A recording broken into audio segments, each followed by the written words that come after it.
Hey everyone, welcome to AMC Movie Talk for movie fans. I'm your host, Ashley Mova, and this is the daily show where we give you all of the latest news from the world of movies, plus a little bit of insight into what it all means. Joining us, as always, is AMC Movie News Editor-in-Chief, John Campea. Well, greetings and salutations, everybody. Welcome to the best damn movie-related show on the planet Earth, coming to you live from right here at the Stream.TV studios. We are so glad you decided to make us part of your day, and just a quick special thank you to the hundreds of you guys who came to our 100 million views party that we had this past Friday, and to all of you guys who tuned in and watched us live, and all the really kind emails and messages you sent in. We had an absolute blast. I think Dennis is going to be putting up some behind-the-scenes video of that event a little bit later today or tomorrow. But again, a big thank you to all of you. Thanks for coming out and helping us party. Yeah, that was so much fun. And also here, writer-director John Schnepp. Hey, everybody. I just wanted to comment. This is movie-related, but coming out this Wednesday, DC Comics is doing, every single one of their comics is a cover based on a famous film. And I just want to say, what are you trying to do? Are you trying to make me go homeless? Are you trying to make me spend every dollar? Because every single cover, my favorite is Aquaman, it's Free Willy. It's Aquaman with a giant, just look it up. I like the Magic Mike one, actually. They're all incredible. They're all incredible. So, I mean, the Catwoman one is fantastic. It's, anyway, thanks, DC. I just want to say that. Also here, AMC's Christian Harloff. I had a blast at the 100 million subscribers video views. Thank you for coming out, and I think I remember it. No, I remember it. I don't know if I remember it. And also your AMC's Mark Ellis. Yeah, it was great seeing all the fans on Friday night. 7 of them are still at my apartment as of this morning, so if you guys can see yourself out, that'd be great. Well, listen, guys, we are getting into awards season. It's that time of year where we all start running down and talking about what was the best of the year in this, who was the best actress, best actor, best director, whatever, all that kind of stuff. And as a matter of fact, next week, we will be airing our AMC Movie News Awards for that as well. But I will let you know when we're about to release the nomination for that. But as of right now, what I consider to be the second most credible of all the awards in the awards season. You got the Oscars, and then I think it's the Broadcast Film Critics Society. I think one or two of the members of the AMC Movie News team are actually voting members of the Broadcast Film Critics Society. They released their list of nominations today. The first half of January is when their award show is going to be on. It's going to be on A&E. And they put out their list of nominees, and I thought we would just take today, run down these nominees, talk a little bit about this, because, again, like a lot of the other awards stuff, this gives us a little bit of an insight and a little bit of a precursor as to what might come out of the Oscar nominees. So let's start running down. We're going to start with the big one. We're going to start with the category of Best Picture. 1, 2, 3, 4, 5, 6, 7, 8, 9, and they have 10 nominees this year. The nominees for Best Picture are Birdman, Boyhood, Gone Girl, The Grand Budapest Hotel, The Imitation Game, Nightcrawler, Selma, The Theory of Everything, Unbroken, and Whiplash. So, Christian, let's start with you. Yeah. Any surprises of things that are on here? Any surprises to you of things that maybe aren't on this? Although with the list of 10, it's hard to see what might have been missed out. I think it hit everything that should be, except what is Unbroken doing in there? This is the thing that confuses me.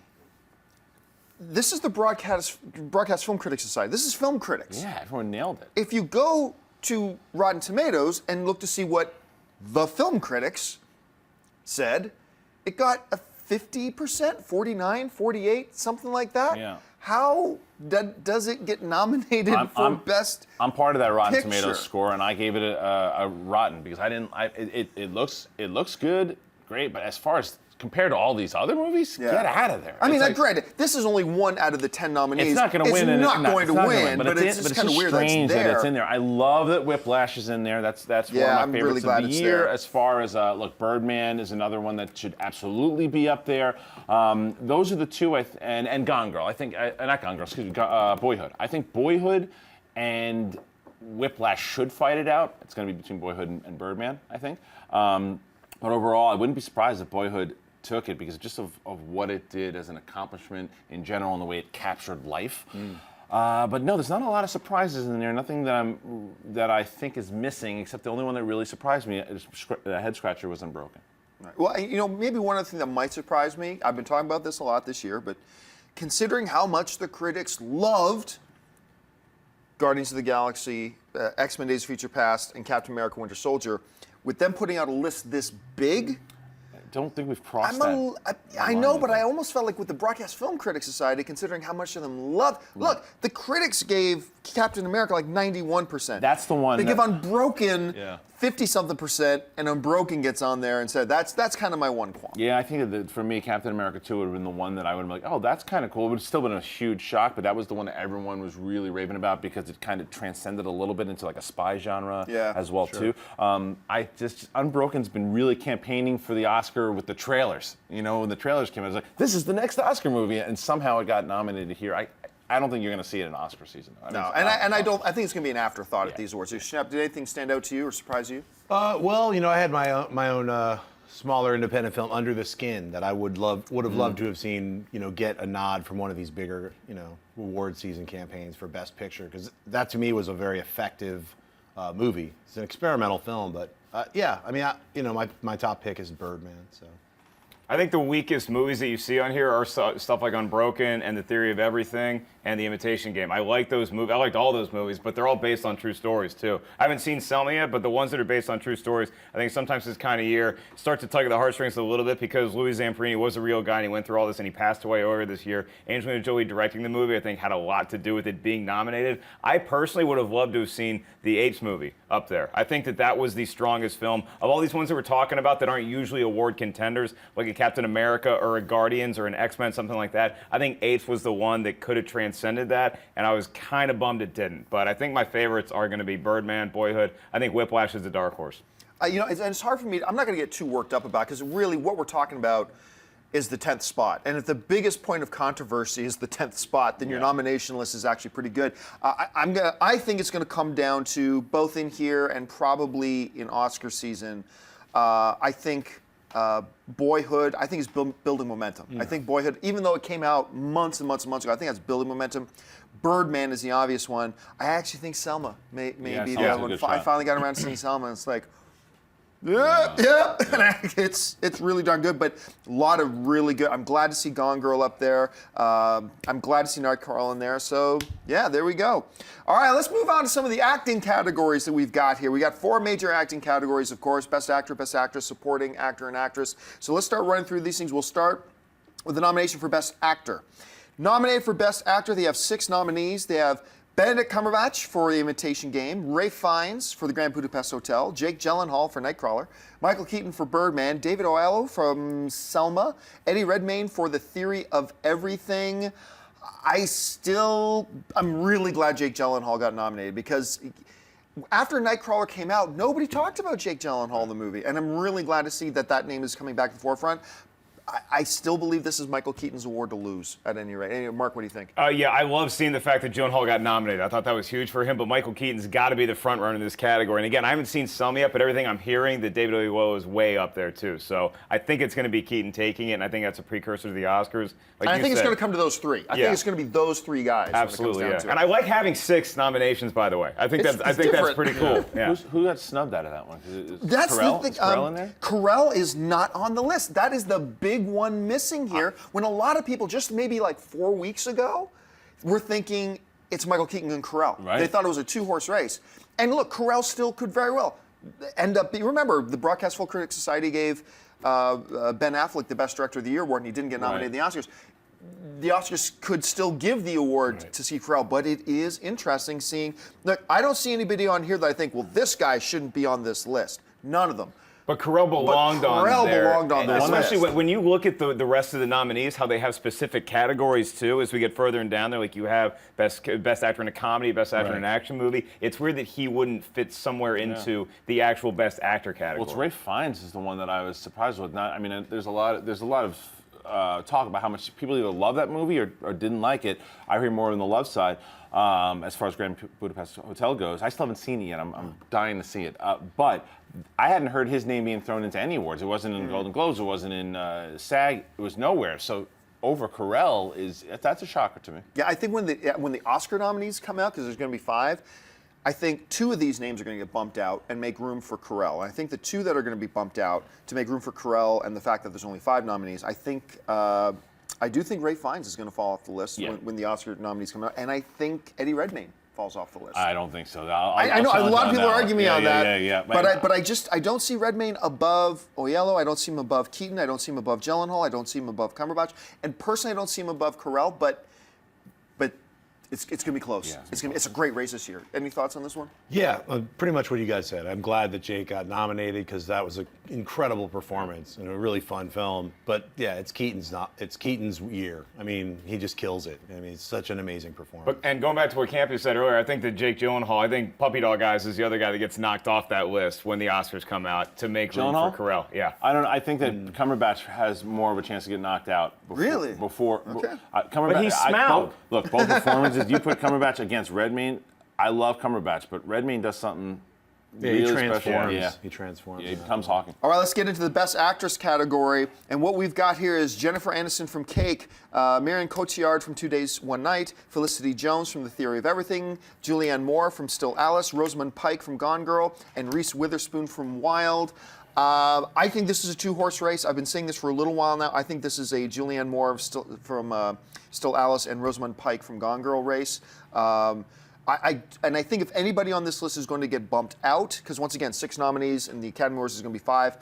I think these are 5 strong ones, but I think Marion Cotillard gets bumped out. I agree. I think Cotillard will probably get bumped as well because you know who's starting to get a lot of heat right now and starting to move up that race is Jennifer Aniston for Cake. Yep. Those screeners started coming out and people started seeing that movie and I keep hearing this is the best performance of her career I have not yet seen. Which isn't saying a lot. It's not, but Gone Girl was not Gone Girl. The Good Girl was the one that everyone always brought up with her, and I had asked them, "Is better than Good Girl?" I'm like, "Oh yeah." I mean, you've never seen Jennifer Aniston like this. Is what everyone says. So, I don't think she'll win. I think it's Julianne Moore's race to lose. I really think she's going to be the one that ultimately wins everything. Right. But I think it's Julianne Moore, and then right behind her, and Reese Witherspoon's in that category. She's in that race. Yeah. But I agree, Cotillard's probably the one going to be knocked out. Although I love her, so no.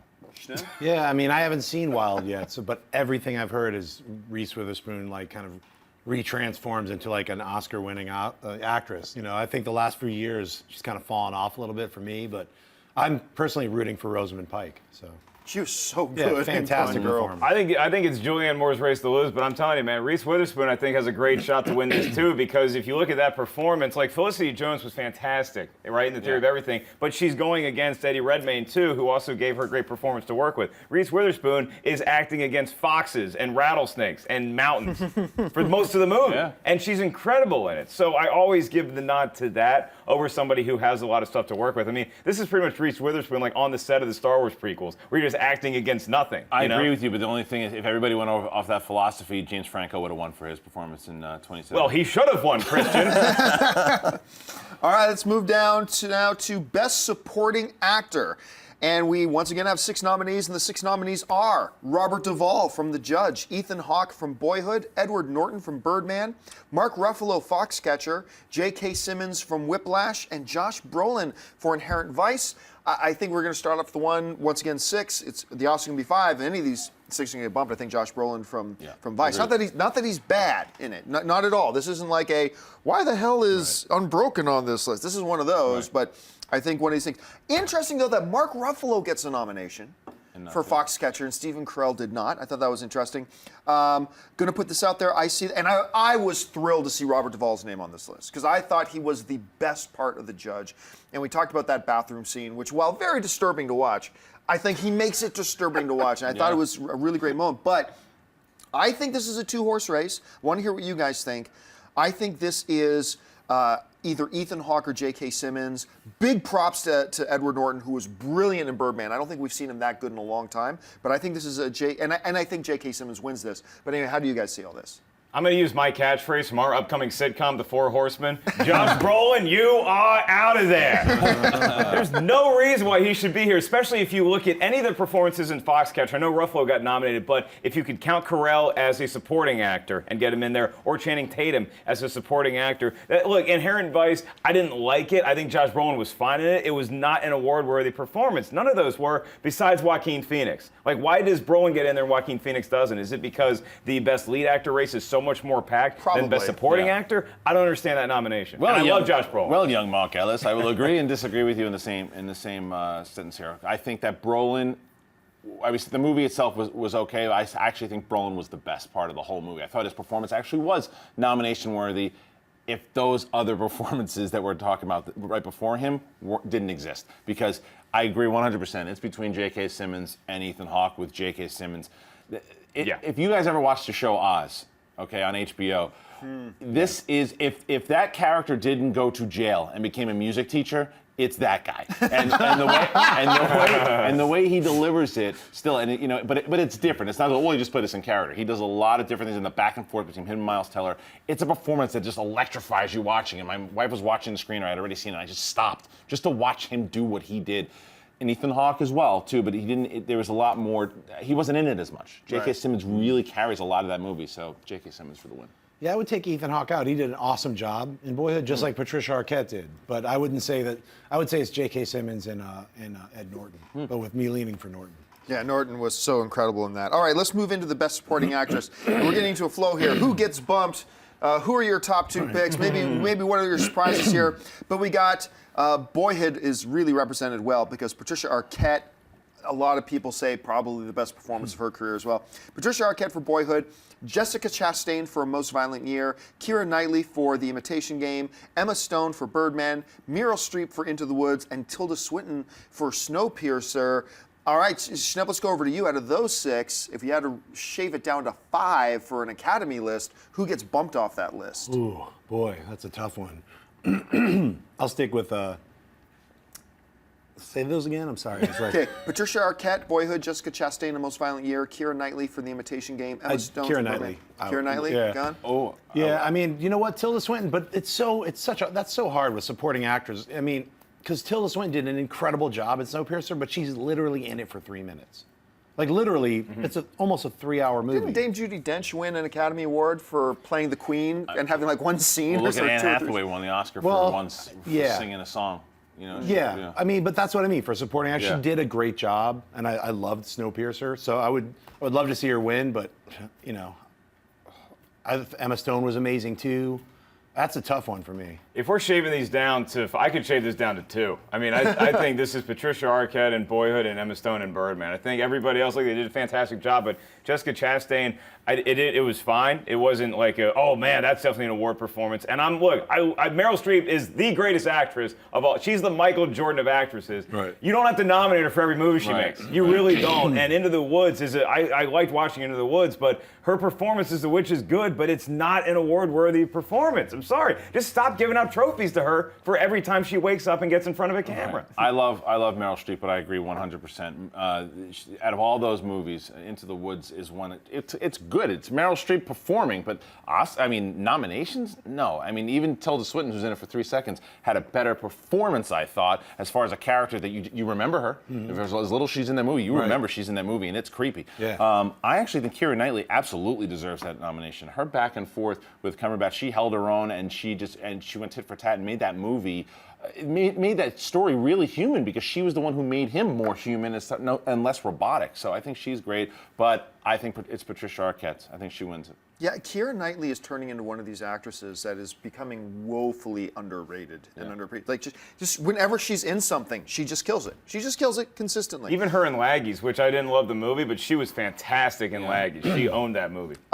So I think the person I would probably shave off this is Meryl Streep. Meryl Streep is the one that. Can you imagine yourself ever saying that? No, it almost sounds sacrilegious. Right. Either Meryl Streep or another name I would never want to say, but is Jessica Chastain. Like like she was solid. But once again, you were saying, was it award worthy? Yeah. Not one of her best works, but anyway. And I think I agree with all you. I think this is probably going to be Patricia Arquette's award. I think this is one shaping up for her. All right, let's move into Best Director. And now, if you had asked me 10 months ago, John, looking forward to all the movies coming out this year, and you could pick one name that you said is a lock to be nominated for Best Director, well, I would have said there's this little movie called Interstellar coming out, and Christopher Nolan is due. Spoilers, he's not on this list. Here's the list for the nominees for Best Director. Wes Anderson for The Grand Budapest Hotel. Ava DuVernay, I hope I'm saying her name right because I know I say it wrong, for Selma. David Fincher for Gone Girl. Alejandro Gonzalez Inarritu for Birdman. Angelina Jolie for Unbroken. And Richard Linklater for Boyhood. I gotta tell you right now, there's no superstars on this that are jumping out to me, but I love this list. Yeah. I think about the direction of this, and if I had to shave one, Well, obviously, Angelina Jolie. I think you and I might have been talking about this before. I did not hate Unbroken. I didn't hate it at all. But it's a movie that should have been an Academy Award-winning level type of movie when you look at the story behind it, the background, to some degree even a lot of the script. I thought the problem with the movie was the direction. I thought it was badly directed. So I shave Angelina off this in a heartbeat. And if it comes down to it, I give this award to Inarritu, Alejandro at any rate. I give it to him. When you watch Birdman, that movie sucks you in with its pacing, its selection of shots, how long to hold this, what they get out of the actors. I mean, the performances in this movie are mind-blowing, and that always starts with the director and working with his directors and his actors and what they want out of them. From top to bottom, this is a breathtakingly directed film. He's my choice for winner. If I had to pick a runner-up, it'll be for Selma. So, what do you guys think? I mean, for me, I agree. I would shave off Angelina Jolie. I 100% echo your sentiments. I don't think it was a great directed piece at all. I thought the cinematography was amazing, but that's the DP. I think it is between Birdman. Okay, I don't want to mess up his name, so I'm going to say Birdman. And I think that, because from everything you said, it's true. If Linklater wasn't in there, this is Linklater's award, and I'll go to the bank with it, because whatever you want to think about the story, if some people think, well, the story wasn't absolutely concrete, what he accomplished over a 12-year period as a director, not a lot of directors could have done that. And what he did with his relationships with actors, being able to structure this story and capture life, it's Linklater, hands down. Yeah, I wasn't a huge fan of Gone Girl, but I think that Fincher deserves to be on this list as far as the nomination goes. Absolutely. But as a sportsman, as a competitor, this is my favorite race, because this is a two-horse. Everybody else is being left in the dust by Inarritu and by Richard Linklater. And you talk about what Linklater was able to accomplish with Boyhood, filming that movie over 11 or 12 years. What Inarritu is able to accomplish with Birdman is something I'd never seen that before. I'd seen a shot like that in Goodfellas, and everybody talked about it because they're walking through the kitchen, and isn't it cool how the camera keeps following him? He did that for an entire movie. And I know they didn't actually shoot it in one day. I realize that. But it felt like that, and it was riveting to watch. So I'm not so sure that Linklater's going to have an easy time winning this award. Yeah, actually, they did shoot it in one day. Sorry. No, seriously. I knew it. Well, it echoes the Hitchcock's The Rope. That was the only other film that was one continuous shot, though they did take their breaks. A little more obvious in Rope. But this, Alejandro has it hands down Birdman. You think so? Yeah, I do, because it's as far as directing, it's pure cinematic artistry. Right next to him is Linklater, which is, I love Boyhood. I want to see the 5-hour cut. You know what I mean? I want to see more of that life that they filmed over 12 years, because just that in itself is an incredible accomplishment. That he was able to make a coherent story and show this life forming and over the years. It's fantastic. It's an amazing film, but to me, Birdman still is at the top of the heap over the entire year. So. All right, we got to keep moving. We're moving now on to some. There are a lot of other categories we're not covering here simply because we don't have time. But we're going to get into Best Visual Effects. Nominated for Best Visual Effects are Dawn of the Planet of the Apes, Edge of Tomorrow, Guardians of the Galaxy, The Hobbit: The Battle of the Five Armies, and Interstellar. Notable by its absence, Transformers 4. I mean, terrible movie. Happy with its absence? Well, I don't know. I mean, it's a terrible movie, but if we're simply talking about visual effects, I might have thought it might have been in there. I would have taken that over The Hobbit, just as far as visual effects go. I do think that there is some sort of penalty for being in a movie. An awful I had movie. a physical reaction to. We're not rewarding you anymore. Yeah, but I mean, I think I look at that list, and what sticks out to me most when you're talking about visual effects, this is where my question about do you give awards for actors based on performance capture? What Dawn of the Planet of the Apes was able to do with transforming these humans into apes and how realistic that looked. That's why that would stick out to me ahead of all these other movies, which again, visual effects are so great today to watch. Like a big budget movie like Guardians of the Galaxy or like Edge of Tomorrow. They all look so realistic now, but I think Apes is the one that sticks out to me. Where were you guys? Apes on horses. I mean, for me, it just did something brand new from what they did from Rise of the Planet of the Apes, and then 2-3 years later, how far it came. I mean, and they shot everything outside. That was not done with performance capture a lot. Shooting everything outside, and you listen to Andy Serkis and Matt Reeves talk about how they did this. It's incredible. It should win. I hope it is. I agree. It's an effects achievement above and beyond all the other ones, which are all effects achievements. I mean, we're talking about The Hobbit, which is like, millions of orcs and creatures fighting each other, I mean, but the Planet of the Apes movie for sure, with its motion capture and its realism, that was an actor, and then they replaced him completely, and now you're looking at this CG thing that looks real. I mean, that's the fan. I can make it 4 for 4 up here. I think it's Dawn of the Planet of the Apes, not just because of the performance capture and season. I think when you watch the whole film, it is seamless. Yeah. It is absolutely I don't believe for a second I'm looking at a visual effect. Yeah. Ever in that movie. But I think the dark horse in this conversation is actually going to end up being Edge of Tomorrow.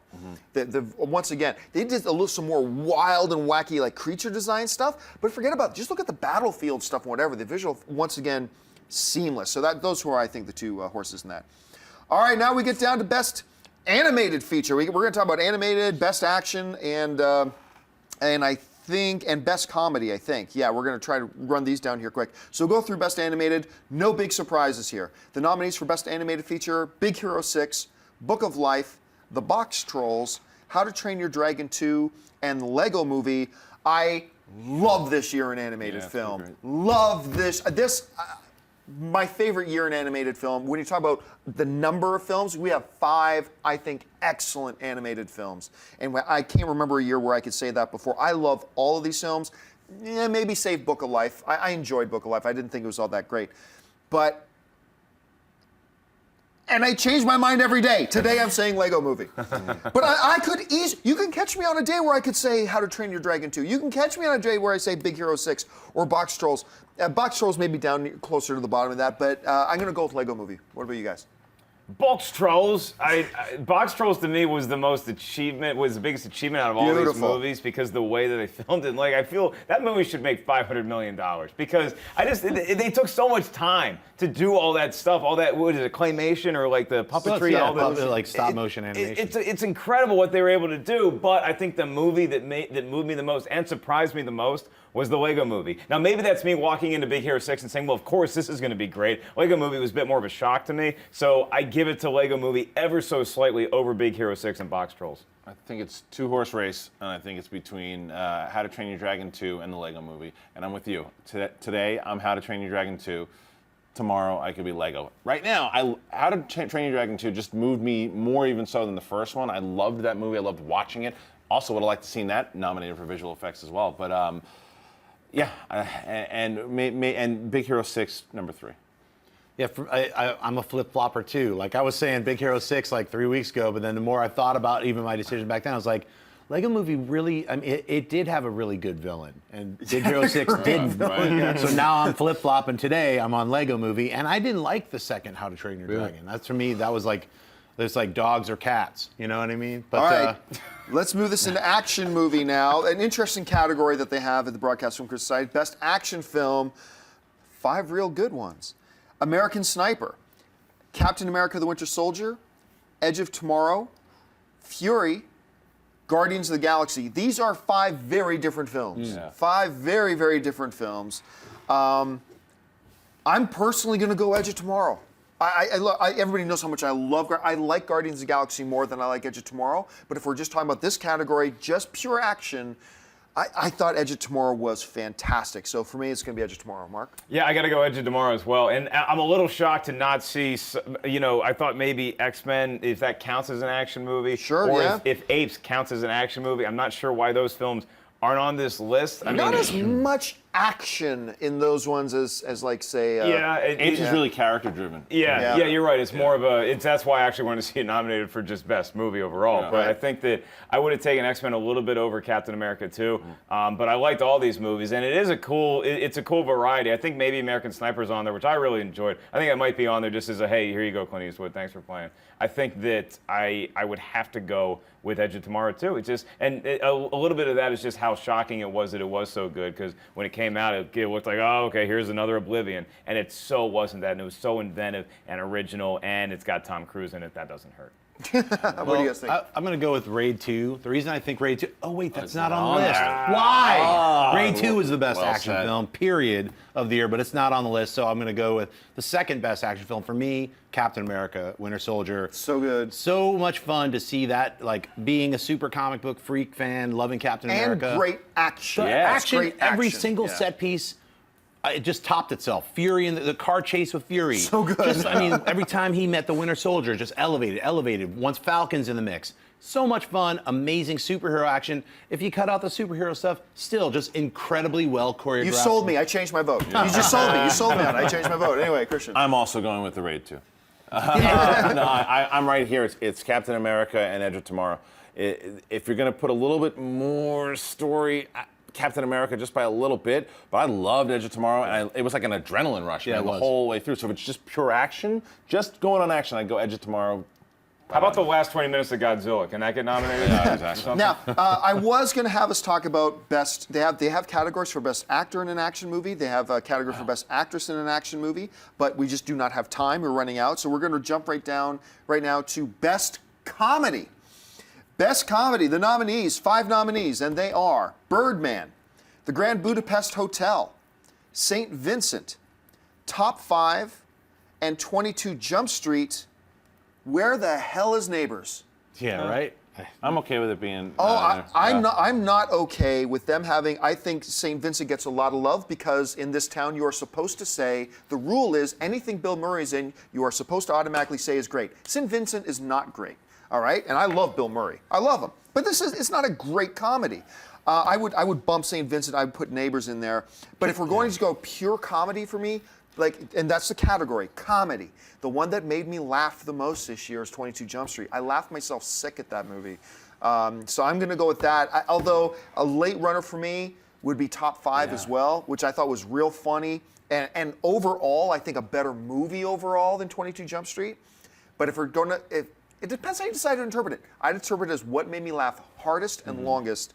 And I got to say, 22 Jump Street got me on that. Can I just say, why is Birdman in there? That's just so weird. I don't know. I thought that at first, but I did laugh a lot in it. No, but it's like realistic comedy. It's not like funny comedy. I mean, it's just a weird thing to put it in as a comedy. I mean, it's a dramedy. It's a dramedy, yeah. But there are a lot of times when you do laugh in that. I don't know that it would be. I don't know why it needs to be nominated because if it wasn't being considered for any other award, then yeah, go ahead and throw it a bone. Right. But it's being considered as one of the great films of the year, so you can shoehorn something else like a Neighbors in there. For me, this is a 2-horse race between Top 5 and 22 Jump Street. Yeah. I've never really been a big Wes Anderson fan. Not really. I don't like the cut of his jib, so to speak. So I didn't see the Grand Budapest Hotel. But for me, I would go with Top 5 over 22 Jump Street simply because Top 5 had such a good story that it was telling in addition to all the comedy that made me hurt from laughing. 22 Jump Street was a great satire. It turns into a spoof for a lot of the movie, which I loved. But I think if you're going to give an award to a movie, I'd throw it to Top 5 over 22 Jump Street. I'm also between Top 5 and 22 Jump Street, but I'm going 22 Jump Street just because as far as consistency